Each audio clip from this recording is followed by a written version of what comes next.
এসছেন? মাছ দিয়া। কেন? পুজো দিতে।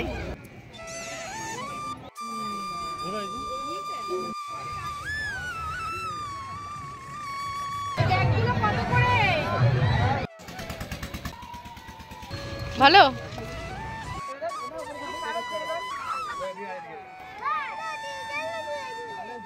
অবিশ্বাস্য কিছু ঘটনা আছে এই জায়গাটিতে। আমি আজকে আমার ভিডিওর মাধ্যমে সবকিছুই তোমাদের সামনে তুলে ধরব। তার আগে বলে দিই এখানে তোমরা কিভাবে যাবে। শিয়ালদা স্টেশন থেকে রানাঘাটগামী যে কোনো ট্রেনে করে তোমরা চলে আসবে রানাঘাটে। রানাঘাটে নেমে টোটোওয়ালাকে তোমরা বলবে পাটুলিতে যাব। পাটুলিতেই হয় এই মেলাটি। তাছাড়াও তোমরা 34 নম্বর জাতীয় সড়ক হয়ে কিন্তু চলে আসতে পারো বাসে করে তোমরা নামবে ঠিক পাটুলির মোড়ে। পাটুলির মোড় থেকেই বেশি দূর নয়, কিছুক্ষণের রাস্তা, তোমরা টোটো পেয়ে যাবে। তাছাড়া হাঁটা পথেও তোমরা চলে আসতে পারবে এই পাটুলির মেলায়। 15 দিন ব্যাপী এই মেলা কিন্তু হয় খুব জাঁকজমক। আর এখানেই আছে ইচ্ছে পূরণ গাছ, যে গাছের ডালে ঘোড়া কিংবা ঢিল বাঁধলেই তোমাদের সমস্ত মনস্কামনা পূর্ণ হবে। আর এই যে এই পুকুরটি তোমরা দেখছো, সকলেই বলেন এই পুকুরটিতে স্নান করলেই নাকি শরীরের সমস্ত রোগ ব্যাধি দূর হয়ে যায়। আর এই যে সেই ইচ্ছে পূরণ গাছ। মাঘী পূর্ণিমার পূর্ণ তিথিতে এইখানে মেলা শুরু হয় আর 3 দিন থাকে এইখানকার গাছের পুজো। এই যে তোমরা ছোট্ট ছোট্ট ঘোড়াগুলি দেখছো, এগুলোই কিন্তু লাল সুতো বা লাল কার দিয়ে গাছের ডালে বাঁধলেই তোমরা যা চাইবে তাই পাবে। কথাগুলি খুব হাস্যকর মনে হলেও একদম সত্যি। আমরা কিন্তু সকলেই ভগবানে বিশ্বাসী। আমরা সকলেই মনে করি ভগবান আছেন। না থাকলে কেনই বা দূর দূর থেকে সকল মানুষেরা আসবেন এইখানে পুজো দিতে, ঢিল বাঁধতে। তাদের মনের ইচ্ছে যদি পূরণ না হয়, কেনই বা হবে প্রত্যেক বছর এত সুন্দর এত বড় একটি মেলা, তাই না? প্রত্যেক বছর এই দিনে আমি কিন্তু আসি এখানে পুজো দিতে।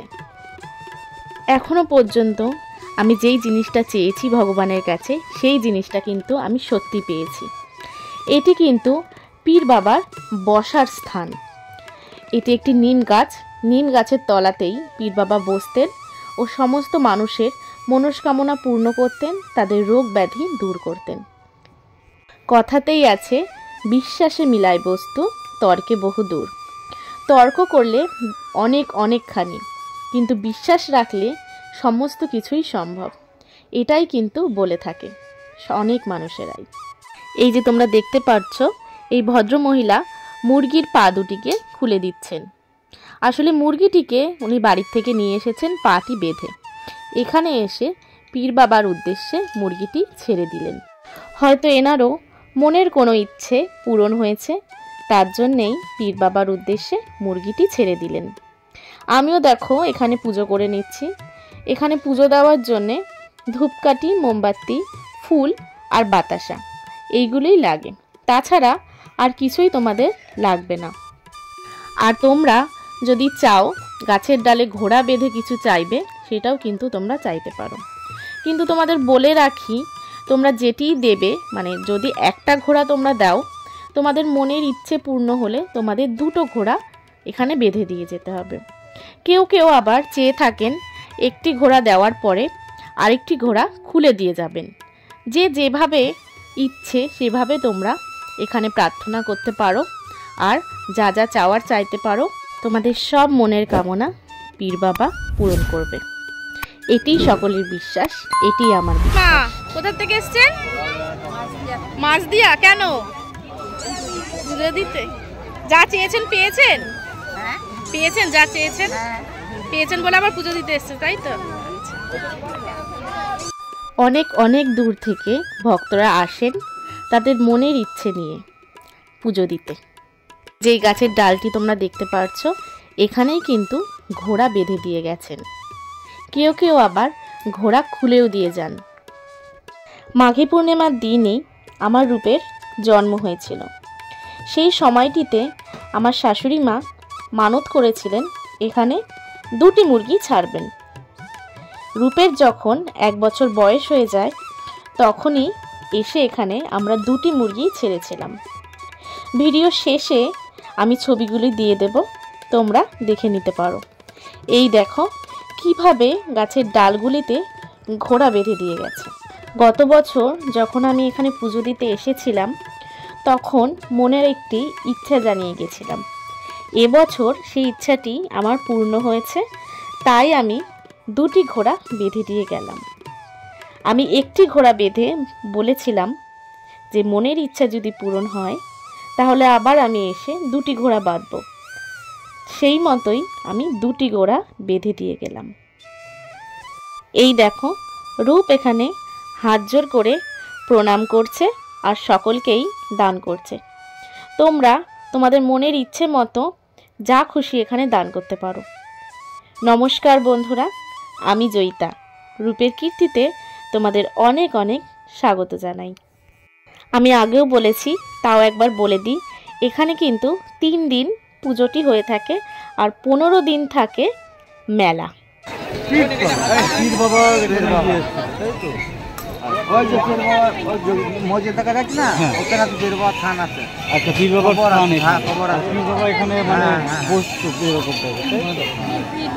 এই টাইমেই হয়।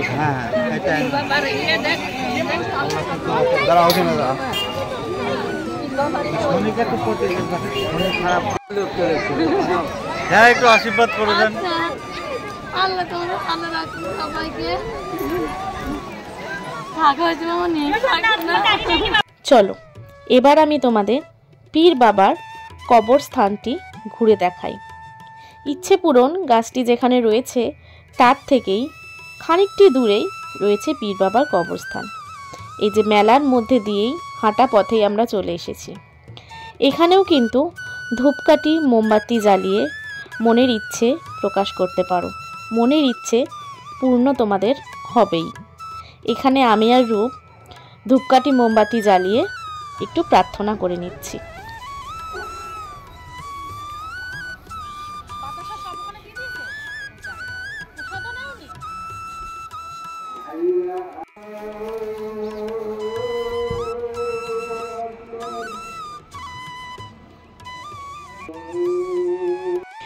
খুব শান্তির একটা জায়গা, সে মন্দির হোক বা মসজিদ। খুব ভালো লাগবে তোমাদের এখানে আসলে। চলো এবার মেলাটি তোমাদের একটু ঘুরে দেখাই।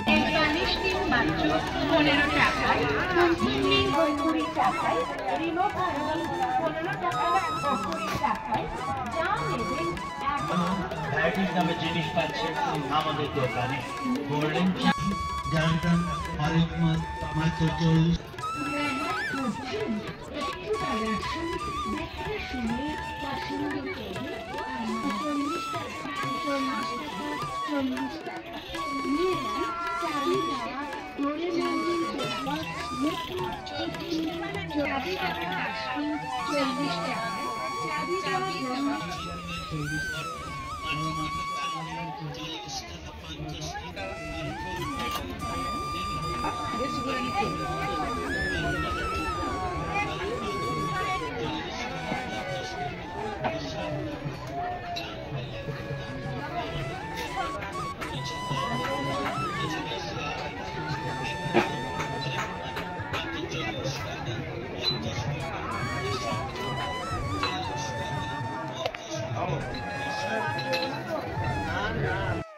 মেলা মানেই বিভিন্ন জিনিসের সম্ভার, আর মেলাতেই দেখা যায় উপচে পড়া ভিড়। এই দোকানগুলিতে সমস্ত কাঠের আর লোহার জিনিসগুলি তোমরা পেয়ে যাবে। তোমাদের গৃহস্থলীর যা যা জিনিস প্রয়োজন, সমস্ত প্রয়োজনীয় জিনিস এই মেলাতে তোমরা কিন্তু পেয়ে যাবে। আচ্ছা, আরেকটি কথা আমি তোমাদের জানিয়ে রাখি, এখানে কিন্তু সকল মানুষেরা পুজো দেওয়ার উদ্দেশ্যেই আসেন না। অনেকেই এখানে আসেন পিকনিক করার উদ্দেশ্যে। এই যে মাঠটি তোমরা দেখতে পারছো, এই মাঠেই কিন্তু অনেক ভক্তদের তোমরা দেখতে পাচ্ছ পিকনিক করছে। একটি দিন সবাই মিলে, পরিবারের সবাই মিলে আনন্দ উপভোগ করছে। রান্না বান্না করে খাওয়া দাওয়া করে বিকেল হওয়ার সঙ্গে সঙ্গেই সবাই কিন্তু বাড়ি ফিরে যাবেন। মেলা কিন্তু রাত পর্যন্ত থাকবে। এই দোকানটিতে তোমরা দেখতে পাচ্ছ কত সুন্দর ফুলের বিভিন্ন ধরনের সামগ্রী। নিজের চোখেই তোমরা দেখে নাও মেলাতে কত ভিড়, কত মানুষের সমাগম। মেলাতে এসেছি আর রূপকে কিছু কিনে দেব না তা কিন্তু একেবারেই চলবে না। রূপের এবারের নতুন বায়না, ও কিনবে প্লাস্টিকের সাপ, যেটি দিয়ে ও সবাইকে ভয় দেখাবে। তার জন্যই এই সাপটিও পছন্দ করেছে।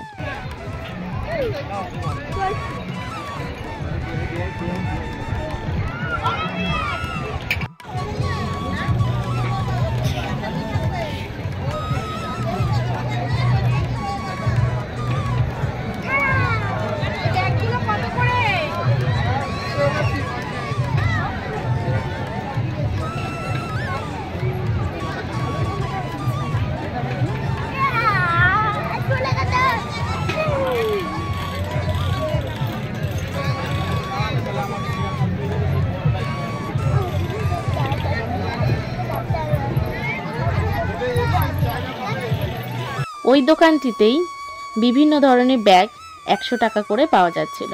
ব্যাগগুলো কিন্তু ভারী সুন্দর। আর এই দিকেই রয়েছে ছোট বাচ্চাদের বিভিন্ন ধরনের দোলনা।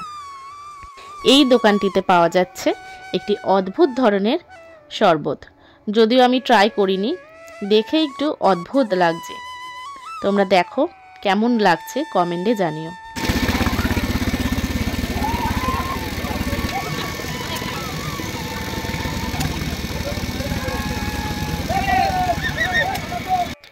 এই দোকানটিতেই পাওয়া যাচ্ছে লাল গোলাপ। আর্টিফিশিয়াল বিভিন্ন ধরনের ফুলের সাথে সাথেই লাল গোলাপও তোমরা এই দোকানটিতে পেয়ে যাবে। চলো, অনেকক্ষণ মেলায় ঘুরে নিয়েছি, এখন কিছু ঠান্ডা ঠান্ডা খাওয়া যাক। এই দোকানটিতে পাওয়া যাচ্ছিল মকটেল, যদিও একদম বাজে খেতে। রূপের নাকি খুব ভালো লেগেছে খেতে, আমার একদমই ভালো লাগেনি। রূপের মুখ থেকেই শুনে নাও কেমন লাগলো এই মকটেলটি খেতে। ভালো? কেমন লাগলো আমার আজকের ব্লগটি? ভালো লাগলে লাইক, শেয়ার, কমেন্ট করতে একদম ভুলবে না। আর সাবস্ক্রাইব করে দিয়ে পাশে বেল আইকনটি অবশ্যই প্রেস করে দেবে, তাহলে আমি যখন যখন ব্লগ ছাড়বো তখন তোমরা নোটিফিকেশান পেয়ে যাবে। আজকে তাহলে আসি, তোমরা ভালো থেকো, সুস্থ থেকো। নতুন একটি ব্লগে তোমাদের সাথে আবার আমার দেখা হবে।